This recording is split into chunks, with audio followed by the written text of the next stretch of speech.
Vamos mergulhar na obra de um dos maiores pensadores da história, Santo Agostinho, mas de um jeito um pouco diferente, como se fosse um caso de detetive, um verdadeiro mistério intelectual.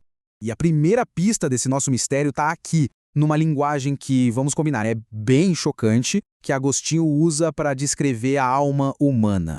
Repara só, ele não está falando de algo espiritual, etéreo. Não. A alma para ele é descrita de um jeito superfísico, quase violento mesmo. Isso não é uma coisa isolada, sabe? Não são só metáforas que ele usou uma vez ou outra. Essa imagem de uma alma material, quebrada, aparece várias e várias vezes nos seus textos.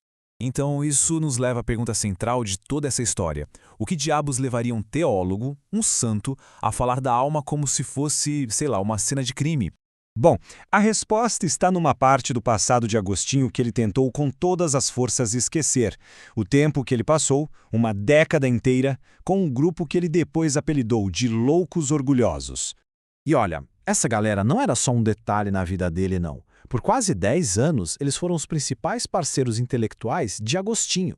Para ele, na época, o maniqueísmo parecia uma versão bem mais lógica e filosófica do cristianismo. E não era um culto pequeno, viu? O maniqueísmo teve um sucesso absurdo. Eles foram se espalhando e adaptando a sua mensagem por todo o mundo conhecido da época. Certo, mas no que eles acreditavam, afinal? O ponto central da fé maniqueísta era uma ideia bem radical sobre a natureza do universo em si.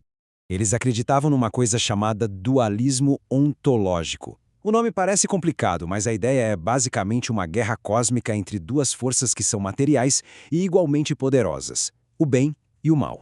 E nessa visão de mundo, absolutamente tudo era físico, era matéria. Desde Deus até o próprio mal. O nosso mundo era o campo de batalha onde pedacinhos de luz estavam presos dentro da matéria das trevas. E esse materialismo era levado a extremos. Anos depois, Agostinho chegou a tirar sarro dizendo que eles acreditavam que até o ato de comer um figo fazia parte dessa guerra cósmica. Seria um jeito de libertar a luz que estava presa na matéria escura da fruta. Pensa só. Só que, por uma mente brilhante e questionadora como a de Agostinho, esse sistema todo materialista começou a gerar umas dúvidas bem sérias, do ponto de vista científico. Ele tinha estudado astronomia e ficava se perguntando como é que as histórias maniqueístas sobre o Sol e a Lua batiam com a matemática, com a realidade dos cálculos que previam os eclipses. A conta não fechava. A esperança dele era que um líder maniqueísta super famoso, um cara chamado Fausto, pudesse finalmente esclarecer tudo. Mas não rolou. O Fausto não conseguiu dar as respostas. E esse foi o ponto de virada. Foi o momento em que toda a base intelectual da fé de Agostinho simplesmente desmoronou. Então, Agostinho rejeita formalmente o maniqueísmo. Só que, como a nossa investigação revela, uma coisa é a gente abandonar uma ideia, outra é essa ideia nos abandonar.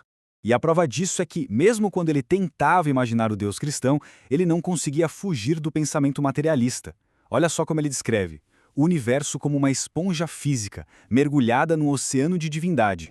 E é aqui que a gente resolve o mistério. Aquelas descrições físicas, violentas, da alma esfarrapada e sangrando, não eram só metáforas. Eram os ecos, o fantasma de uma visão de mundo onde tudo, inclusive a alma, era uma substância física que podia ser rasgada, fragmentada. E essa assombração foi uma luta que durou a vida inteira dele. Uma luta que fica visível nas próprias palavras que ele escolhia. Pega, por exemplo, essa palavra rara em latim, viscus, que significa algo como uma massa, um pântano pegajoso. Ele usa essa mesmíssima palavra para conectar 3 coisas na mente dele: a heresia maniqueísta, as tentações sexuais e a própria morte. Ou seja, o caso nunca foi realmente encerrado. Ele nunca se livrou completamente desse fantasma. As últimas páginas da sua obra mais famosa, As Confissões, ainda estão cheias de argumentos superenergéticos contra sua antiga fé. A luta de Agostinho mostra o quão fundo as nossas crenças passadas podem ficar na nossa maneira de pensar, mesmo quando a gente acha que já superou. E isso deixa uma reflexão final, né? Que fantasmas, que ideias que a gente já rejeitou talvez ainda estejam por aí, assombrando a nossa própria visão de mundo,